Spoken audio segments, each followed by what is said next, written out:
আসসালামু আলাইকুম, সবাই কেমন আছেন? আশা করছি সবাই ভালো আছেন। আল্লাহর রহমতে আমরাও ভালো আছি। সন্ধ্যাবেলায় এই ছেলের চা দিয়েছে না হবে না, আমার পিৎজা বানিয়ে দিতে হবে। ঝটপট পিৎজা কী করবো আলো, এদিকে আলু সিদ্ধ আছে, তো দাঁড়াও আজকে আলু সিদ্ধ দিয়ে পিৎজা বানাবো।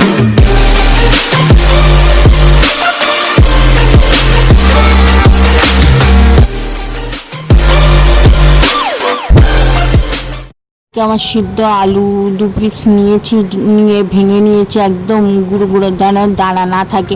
এদিকে টমেটো, পেঁয়াজ, আদা রসুন পেস্ট, ঝালের গুঁড়ো, মিট মশলার গুঁড়ো, লঙ্কার গুঁড়ো, চিকেন মশলার গুঁড়ো সব কিছু দিয়ে একদম মুথে নিতে হবে।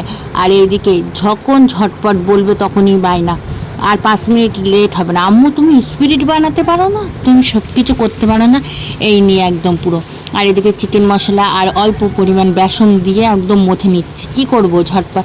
এদিকে আবার চিকেনগুলো ম্যারিনেট করা ছিল, আমি অল্প অল্প করে চিকেন কিছু ম্যারিনেট করে রেখে দিই, কখন কি বানাতে হবে ওর জন্য। সেই জন্য আদা রসুন ঝাল পেঁয়াজ আর সমস্ত মশলা দিয়ে মেখে আমি ফ্রিজের মধ্যে অল্প অল্প করে রেখে দিই। এদিকে আমি একদম এই চিকেন বাটার নিয়েছি, আর এই দেখেন চিকেনগুলো অল্প সাদা তেলে ঝুরঝুরো করে নিয়েছে। আর এইদিকে অল্প সাদা তেল দিয়ে যে ভর্তাটা করে নিয়েছিলাম, এদিকে পেটও ভরে যাবে, স্বাস্থ্যকর আর বাড়িতে ঝটপট বানিয়ে দেবো গোল গোল করে চাটুইটি নিয়েছিলাম। এবার গ্যাসটা অফ করে আবার একটা পাত্রে ঢেলে আবার উল্টে দিয়েছি, না এটা ভেঙে যাওয়ার সম্ভাবনা বেশিরভাগ ভেঙেই যায় ঢালতে গিয়ে। এবার বন্ধ করে উল্টে নিয়ে টমেটো সস দিয়ে চিকেন দিয়ে আপনারা চাইলে আর অল্প পরিমাণ চিজ, মজেলার চিজ দিয়ে ঢেকে রাখবো 10 মিনিট লো আছে।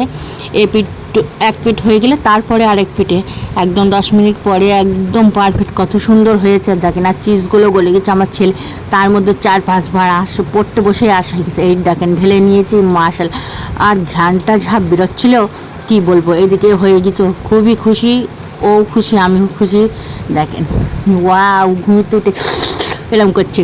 তো ভিডিওটা যে এই পর্যন্ত, সবাই বাড়িতে বানিয়ে খাবেন। তো ভিডিওটা যে এই পর্যন্ত, সবাই ভালো থাকবেন, সুস্থ থাকবেন, আজ ব্লগের সাথে থাকবেন, আমাদের জন্য দোয়া করবেন। সবাই ভালো থাকবেন, খোদা হাফেজ, বাই বাই, টাটা। আর আমার ছেলেটাই দেখেন, আমার ছেলে চিজ পাগল বেশি। আমার ছেলে গরম গরম গরম ফু দিয়ে খাচ্ছে, আমি হাতে ধরতে পারছি না, তাও ওর খাওয়াতে ফু দিয়ে দেখেন কত জোরে জোরে ফু দিচ্ছে সোনা পাখিটা আমার। তো সবাই ভালো থাকবেন, প্লিজ প্লিজ প্লিজ আমাদের চ্যানেলটা সাবস্ক্রাইব করবেন, আর এইভাবে আমাদের পাশে থাকবেন। আল্লাহর রহমতে বা আপনাদের ভালোবাসায় প্লিজ প্লিজ আমাদের সিলভার প্লে বাটনটা যেন এসে যায়। আপনারা প্লিজ সবাই সাবস্ক্রাইব করবেন। তো খোদা হাফেজ, বাই বাই, টাটা। মোহাম্মদ নবীনা